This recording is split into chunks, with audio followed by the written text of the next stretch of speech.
to TED. It's great to have you here. Thanks for having me.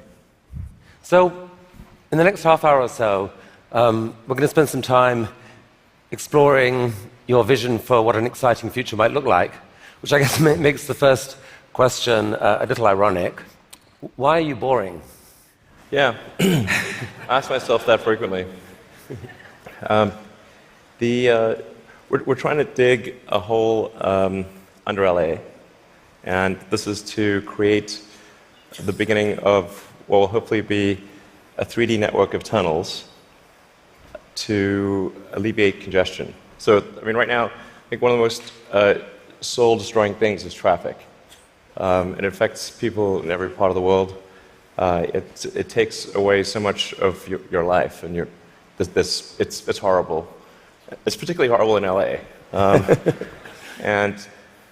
I think you've brought with you the first visualization that's been shown of this. Can I show this?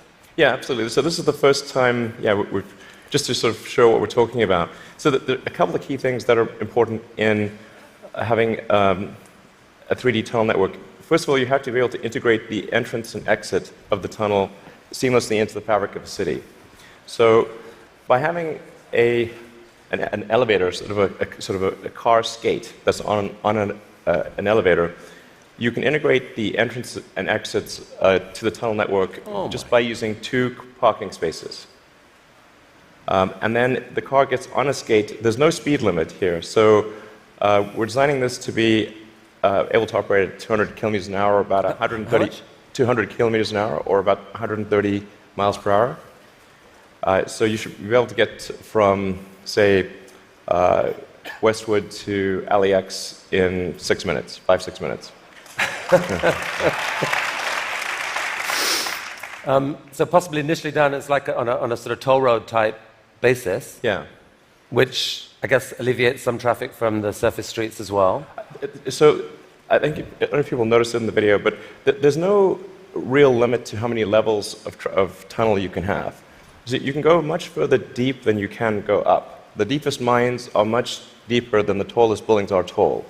So you can alleviate any arbitrary level of urban congestion with the 3D tunnel network. This is a very important point. So a key rebuttal to the tunnels is that if you add one layer of tunnels, then that will simply alleviate congestion. Will get used up, and then you'll be back where you started, back with congestion. But you can go to any arbitrary number of tunnels, any number of levels.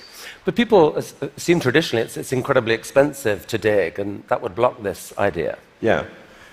Well, they're right. To give you an example, the LA subway extension, which is, I think it's a 2.5-mile extension that was just completed for $2 billion. So it's roughly $1 billion a mile to do the subway extension in LA.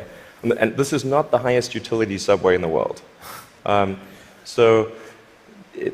It's quite difficult to dig tunnels normally.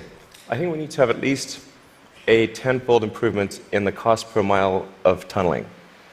And how could you achieve that? I guess, actually, if you just do 2 things, you can get to approximately an order of magnitude improvement, and I think you can go beyond that. So the first thing to do is to cut the tunnel diameter by a factor of 2 or more. So a single road lane tunnel would, according to regulations, has to be 26 feet, maybe 28 feet in diameter to allow for crashes and emergency vehicles and sufficient ventilation for combustion engine cars. But if you shrink that diameter to what we're attempting, which is 12 feet, which is plenty to get an electric skate through, you drop the diameter by a factor of 2 and the cross-sectional area by a factor of 4. So, and the tunneling cost scales with the cross-sectional area. So that's roughly a half order of magnitude improvement right there. Then tunneling machines currently tunnel for half the time, then they stop, and then the rest of the time is putting in reinforcements for the tunnel wall. So if you design the machine instead to do continuous tunneling and reinforcing, that'll give you a factor of 2 improvement. Combine that and it's a factor of 8. Also, these machines are far from being at their power or thermal limit. So you can jack up the power to the machine substantially. I think you can get at least a factor of 2, maybe a factor of 4 or 5 improvement on top of that. So I think there's a fairly straightforward series of steps to get somewhere in excess of an order of magnitude improvement in the cost per mile. Our target actually is we've got a pet snail called Gary. This is from Gary the snail from South Park. I mean, sorry, SpongeBob SquarePants.